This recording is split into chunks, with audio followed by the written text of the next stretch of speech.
posto dovrei essere qua. Fidati, è una notizia fenomenale! Quanto manca? Fermo, ma cosa devo fare? Devo trovare gli unici che conoscono una storia incredibile.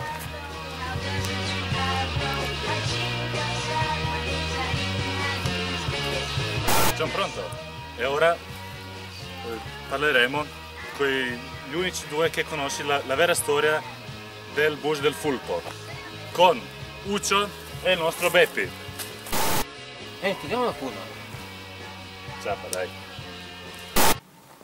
Nel buco dei Fulpi si trova un grande tesoro lasciato tanti anni fa da un misterioso pirata, però il problema più grande è che là si trova allo stesso tempo un enorme fulpo che ammazza chiunque si avvicina a sto tesoro. E oggi siamo qua perché Beppi e Uccio gli andrà a ammassare il fulpo. Sta roba è molto pericolosa, se meglio che voi restate qua per la vostra sicurezza. Appena finimo noi torneremo qua da voi.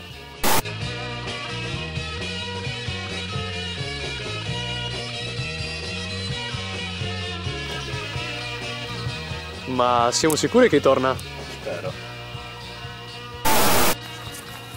Ti avevo detto che non sarebbe tornati. Senti, ma Godo, dammi un po' in giro.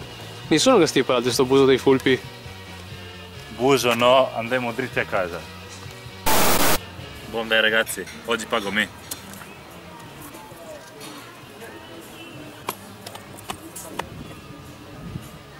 Cazzo!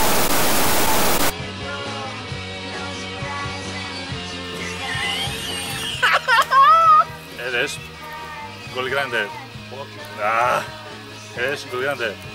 Ah! E adesso col grande. Ah, che nervi! È il nostro Orazio.